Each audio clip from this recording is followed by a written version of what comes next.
아버지, 감사드립니다. 오늘도 성도님들의 예배 드리기 위하여 이 자리에 함께 하였습니다. 은혜는 하나님의 주신 선물이지만 그러나 믿음을 지켜나가는 것은 우리들의 노력의 행동이기에 그 믿음을 연결하기 위해서 이렇게 감사함으로 예배를 드립니다. 지난 한 주간만 돌이켜 보아도 예측할 수 없는 인간 한계의 일들을 부딪히며 인터넷 발달 시대에 살고 있는 많은 성도들이 집안에서 편안히 예배를 볼 수 있지만 서서히 게을러져 가고 믿음에서 멀어져 가고 있다는 사실을 간과해서는 안 된다는 것을 깨닫고 이씀과 동시에 우리 감사하는 교회에 대면 예배를 시작하고 모이는 데 힘쓰고 말씀을 대면해서 들을 수 있게 해주셔서 다시 한번 주님께 감사드립니다. 이 예배를 위해서 목사님의 기도와 봉사의 손길로 함께 하신 성도님들에게도 감사드립니다.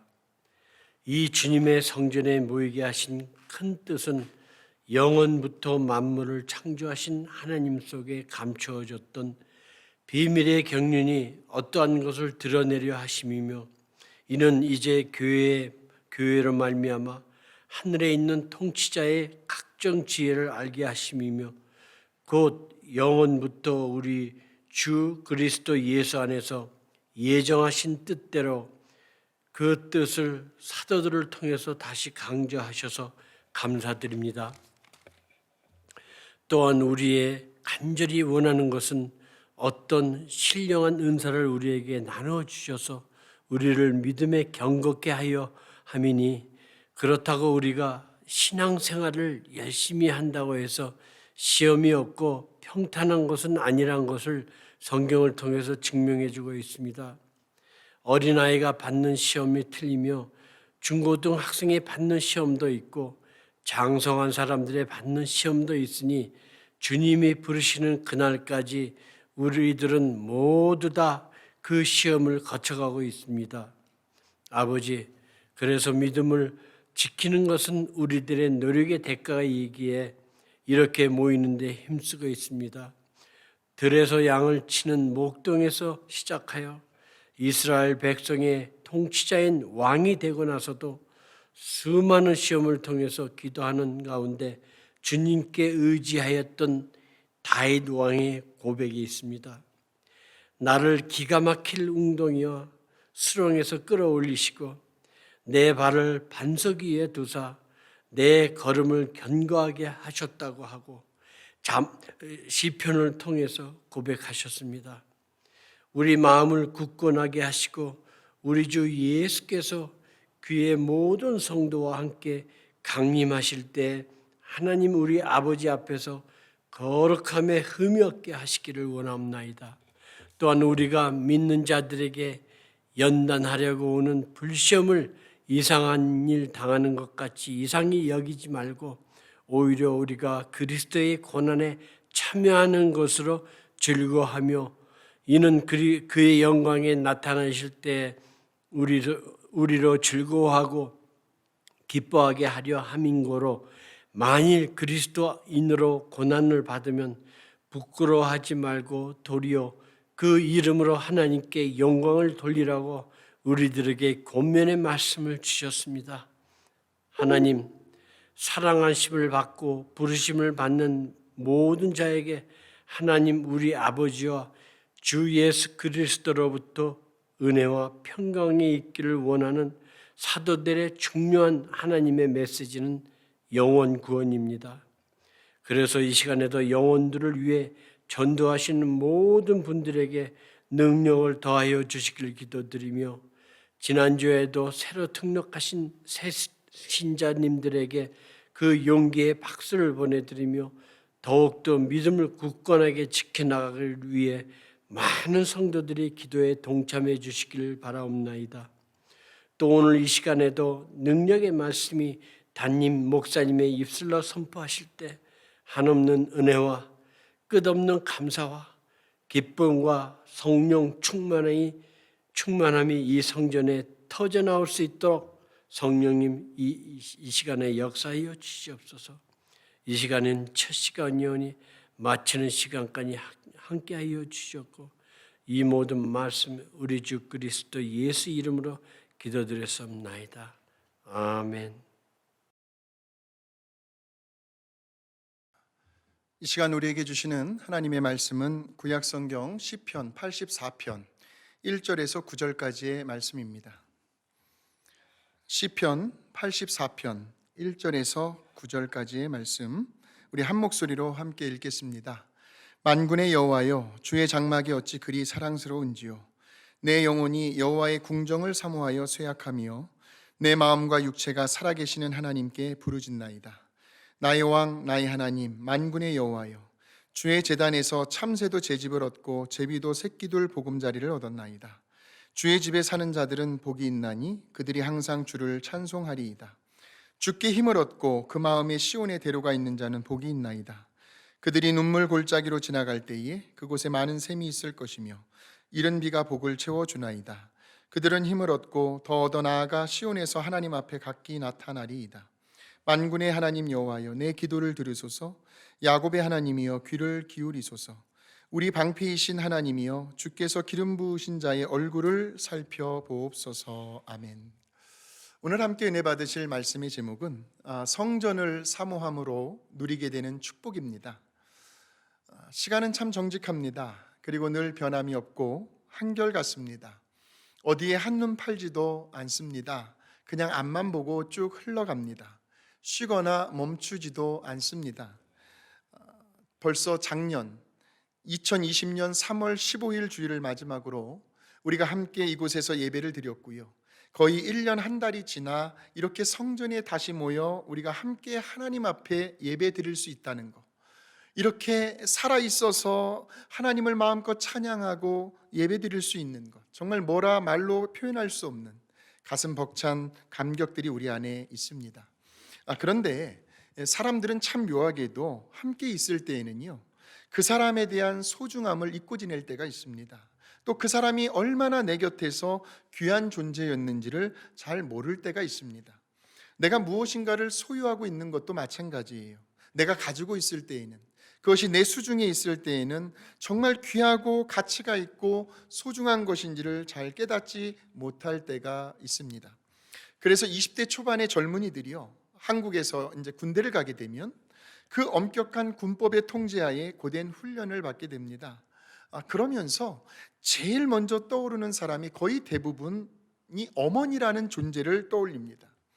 그래서 군부대 교회에서 해마다 어버이날을 맞이하게 되면 꼭 부르는 노래가 있습니다. 나 실제 괴로움 다 잊으시고 기를 째 밤낮으로 애쓰는 마음 하고 이 노래를 부르게 하면요, 거의 대부분의 장병들이 그렇게 사회에서는 부모님의 가슴을 후벼 파고 망나니 짓을 하며 속을 썩이던 자식들도요, 그 강팍했던 마음들이 다 녹아져 내려 완전 그 자리가 눈물바다가 됩니다. 어머니라는 이름만 불러도 자기도 모르게 눈물이 왈칵 쏟아져 내립니다. 어머니가 그리운 거예요. 어머니의 빈자리가 크게 느껴지는 겁니다. 밥 한 숟갈을 뜨면요, 내가 먹을게요, 제발 그러지 마세요, 이제 저도 다 컸는데요, 그렇게 귀찮을 정도로 반찬을 올려주시던 그 어머니의 손길이 그리운 겁니다. 군대에 가고 나서야 비로소 어머니 아버지의 소중함을 깨닫게 되는 거겠죠. 그러니까 언제 그 사람의 소중함과 그 물건의 가치를 인정하게 되냐면, 없어봐야, 떨어져 지내봐야 비로소 그때서야 그 존재 가치의 소중함을 느끼게 되고 깨닫게 되고 알게 되더라는 겁니다. 예를 들어 볼까요? 우리 건강이요. 이 건강의 소중함은 평상시에는 잘 느끼지를 못합니다. 그런데 병원의 중환자실에 가보게 되면, 또는 내가 아프고 병들었을 때에는 건강이 그렇게 소중하다는 것을 아주 뼈저리게 느끼게 됩니다. 저도 지난 화요일에 1차 백신 주사를 맞았습니다. 그런데 먼저 맞으신 분들이 하시는 말씀이 이 주사를 맞은 자리가 그렇게 뻐근할 거래요. 근육통이 심하게 올 수도 있을 거래요. 그런데 그 이야기들이 저에게는 그렇게 피부로 와닿질 않았습니다. 설마 내가 얼마나 건강한데.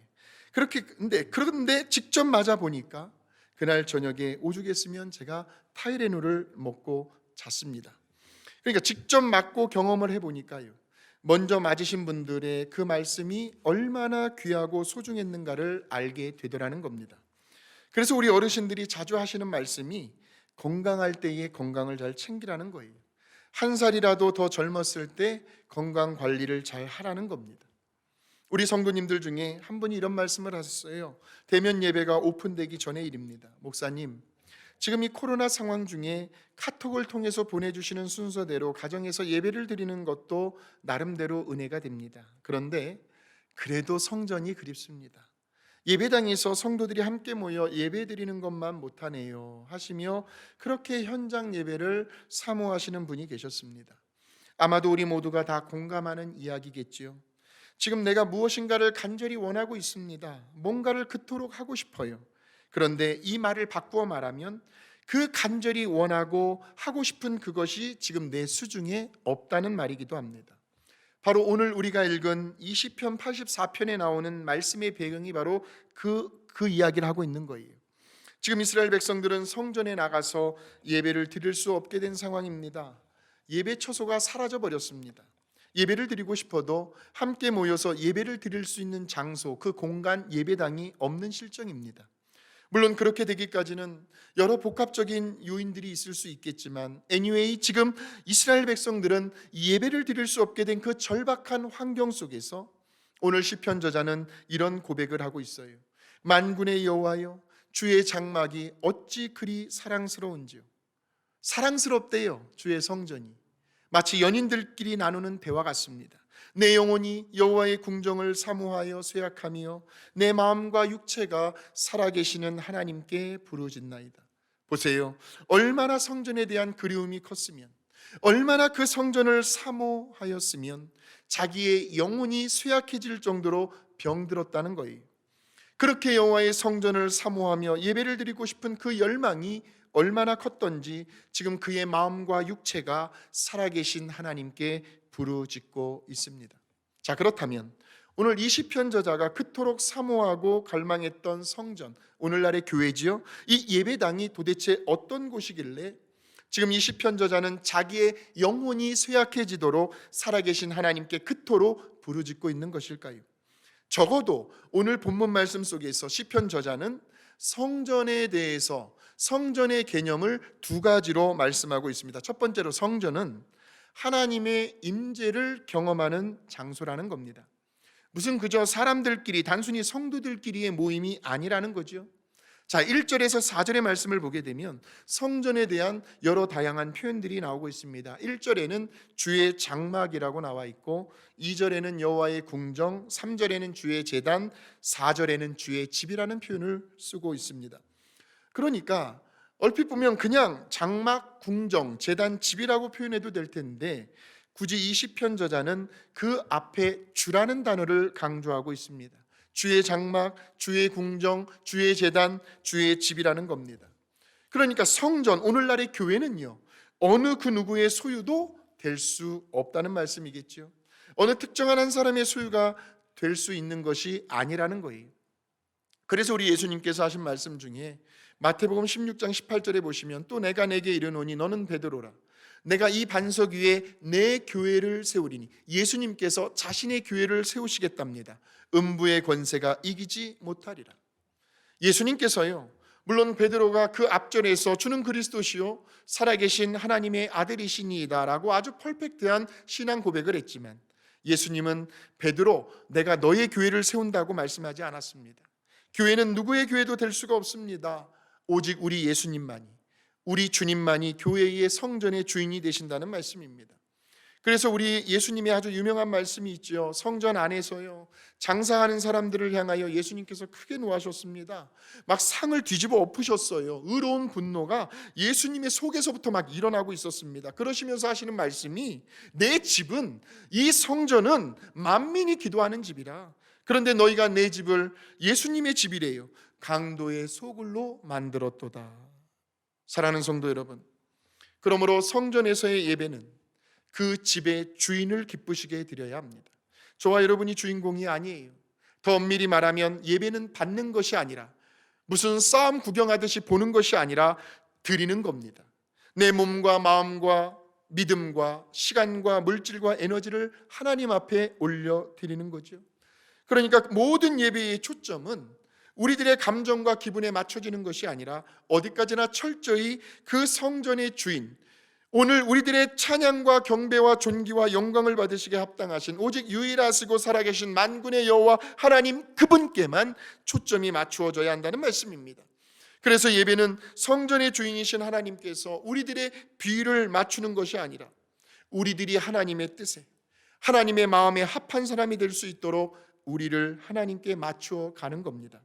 그러니까 우리 주님께서 다스리시고 통치하시는 곳이 바로 성전이요 교회이기 때문에, 그래서 성전은 하나님의 임재를 느낄 수가 있고 하나님의 존재를 경험할 수 있는 장소라고 할 수 있습니다.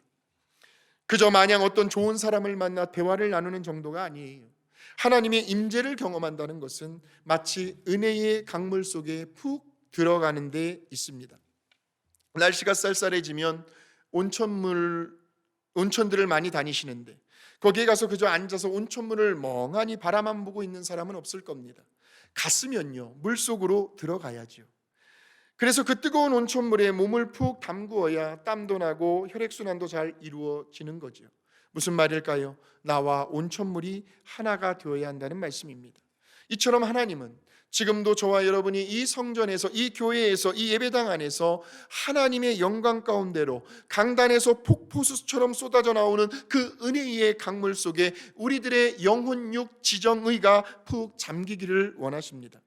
바로 오늘 여러분들이 앉아 예배드리는 그 자리가 거룩하신 하나님을 만나는 자리입니다. 전능하신 하나님의 임재 속으로 들어가는 자리입니다. 위대하시고 광대하신 하나님의 그 영광 가운데 머무는 자리입니다.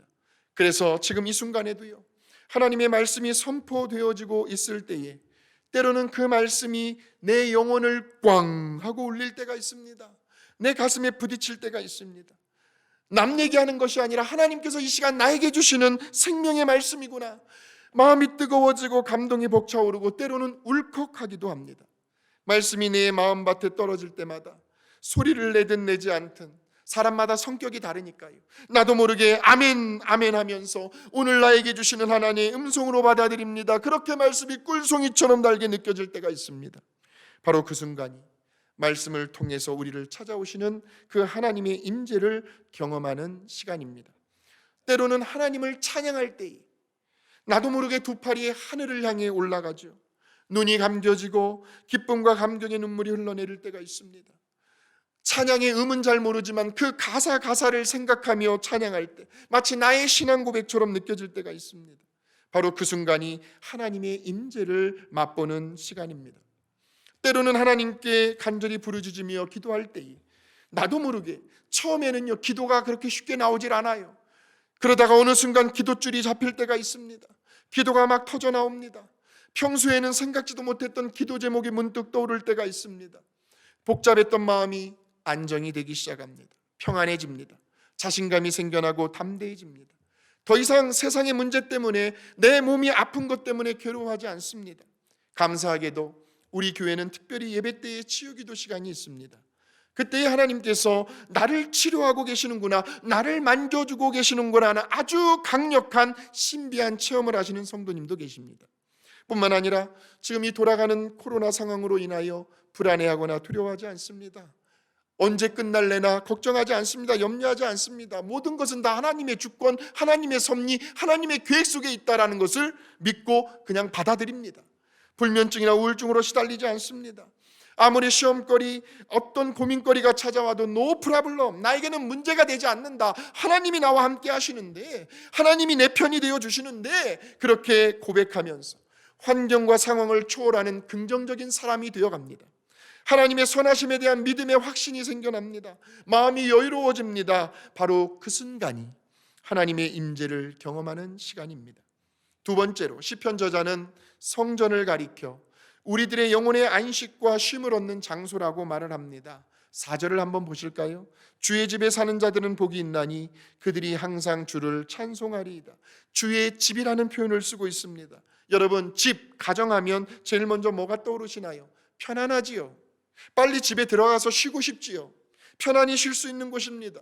누구의 눈치도 볼 필요 없이 안식과 쉼을 얻는 곳이 가정입니다. 이제 날씨가 점점 더워지고 있습니다. 더운 날에 옷을 홀라당 다 벗고 다녀도 누구 하나 흉볼 사람이 없습니다. 아담과 하와도요, 에덴 동산에서 처음에는 다 발가벗고 다녔습니다. 집안에서 배에 힘주고 다니지 않아요. 배가 나오면 좀 어떻습니까? 전혀 부끄러움이 없는 곳, 우리들의 육체적인 정신적인 피로를 회복할 수 있는 곳이 바로 집입니다. 마음의 안정을 찾을 수 있는 곳이기도 하죠. 그러므로 성전의 주인이 되시며 교회의 머리가 되시는 우리 예수님께서 뭐라고 말씀하시냐면, 수고하고 무거운 짐진 자들아 다 내게로 오라, 내가 너희를 쉬게 하리라. 어디에서요? 바로 이 성전에서. 그러니까 우리는 주님의 몸된 교회, 하나님이 임재해 계시는 이 성전 안에서 영적인 안식과 쉼을 누릴 수가 있습니다. 그래서 저와 여러분을 자동차로 비유한다면 성전은 영적인 가스를 주입하는, 충전하는 영적인 주유소라고 할 수 있습니다. 세상에서의 마찰이 있어요. 우리가 예배당 밖을, 성전 밖을 지나 또 세상 일을 하다 보면 세상의 온갖 유혹과 시험의 마찰이 우리에게 다가올 때가 있습니다. 그래서 그 마찰로 인하여 은혜의 기름이 점점 바닥이 나고 떨어져 가고 있어요. 그럴 때 우리는 다시 성전에 나와 은혜의 기름을 공급받아야 합니다. 이왕이면 차고 넘치도록 가득 받아 가야 합니다. 그래야 또 일주일을 이 험난한 세상에서 헤쳐나갈 수 있는 힘이 생겨나는 거죠. 하루의 고된 일과를 마치고 집으로 돌아옵니다. 그리고 충분한 휴식과 안식을 취한 후에 그 다음날 다시 새로운 하루의 일과를 시작하듯이 성전도 마찬가지입니다. 그렇다면 이제 좀 더 구체적으로 더 나아가 보실까요?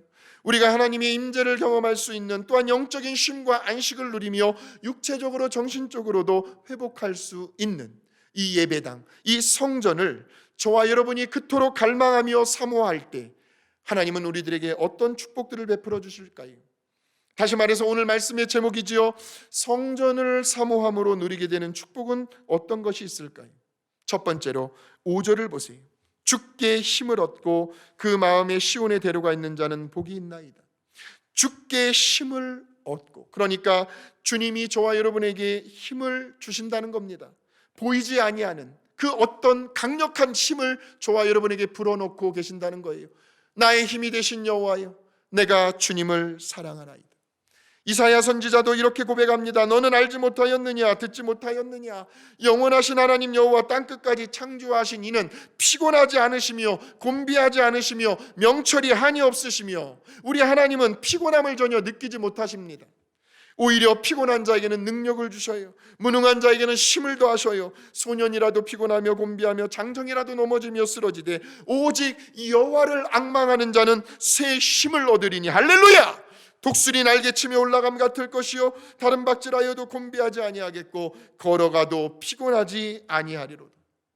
오늘 저와 여러분이 성전을 사모할 때 이러한 새 힘이 우리들의 피곤함을 물리쳐 주십니다. 그리고 다시 한 주간을 새롭게 시작할 수 있도록 우리를 인도해 가신다는 말씀입니다. 두 번째로 6절에 나와 있어요. 그들이 눈물 골짜기로 지나갈 때에 그곳에 많은 샘이 있을 것이며 이른 비가 복을 채워주나이다. 그들이, 오늘 저와 여러분이 눈물 골짜기로 지나가는 순간이 있을 겁니다. 제가 지난 주일에 골짜기는 인생의 고난, 인생의 고통을 상징한다고 말씀을 드렸어요. 그러니까 우리들이 살아가면서요, 이런저런 이유로 속상할 때가 있어요. 속이 상할 때가 있습니다. 그때에 흘리는 눈물을 어떻게 해요? 그곳에 많은 샘이 있을 것이며 이른 비가 복을 채워주나이다. 다른 말로 하면 우리들이 속상해서 흘리는 그 눈물을 기쁨으로 바꾸어 주시겠다는 말씀입니다. 상처 없는 사람이 어디 있겠습니까? 어렸을 때부터 자라난 그 가정 환경 속에서 부모로부터 받은 상처들이 있을 겁니다. 내가 부모가 되어 자식들에게 준 상처들이 있을 겁니다. 아픔, 외로움, 고독, 깊은 한숨과 눈물의 골짜기를 성전 안에서 살아계신 하나님을 예배할 때에, 말씀을 들을 때에, 찬송을 할 때에, 기도할 때에 그 눈물의 골짜기를 기쁨의 골짜기로 바꾸어 주시는 축복을 약속하셨습니다. 헬리나 웬이라는 사람이 있어요. 그가 쓴 상처 입은 치유자라는 책에 보면 이런 내용의 글이 실려 있습니다. 어느 날 어떤 사람이 엘리야 선지자에게 찾아와서 질문을 합니다. 메시아는 어디에 있습니까? 도대체 우리가 그토록 기다리던 그 메시아는 어디에 있는 거지요? 그러자 선지자는 이렇게 대답을 합니다. 저기 저 성문 곁에 가보면 당신은 메시아를 만날 수 있을 겁니다. 그러자 그 사람이 또 물어요. 아니, 그렇게 막연한 대답 말고요, 두리뭉실한 대답 말고요, 저기 저 성문 근처에는 저렇게도 사람들이 많이 왕래를 하고 있는데 내가 어디서 어떻게 메시아를 알아볼 수 있지요? 그러자 선지자가 대답을 합니다. 저기에 가면 그곳에는 가난한 사람들, 상처받은 사람들이 많이 있을 겁니다. 바로 거기에 메시아도 함께 있을 거예요.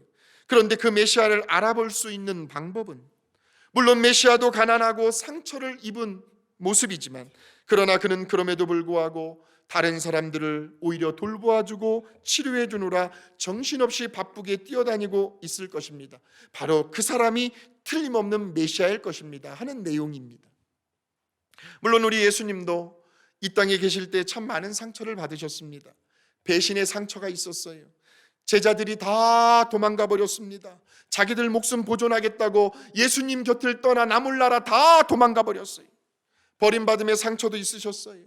누군가로부터 버림받은 경험이 있으십니까? 엘리 엘리 라마 사박다니, 나의 하나님 어찌하여 나를 버리셨나이까? 예수님은 처절하게 버림받은 상처가 있었어요.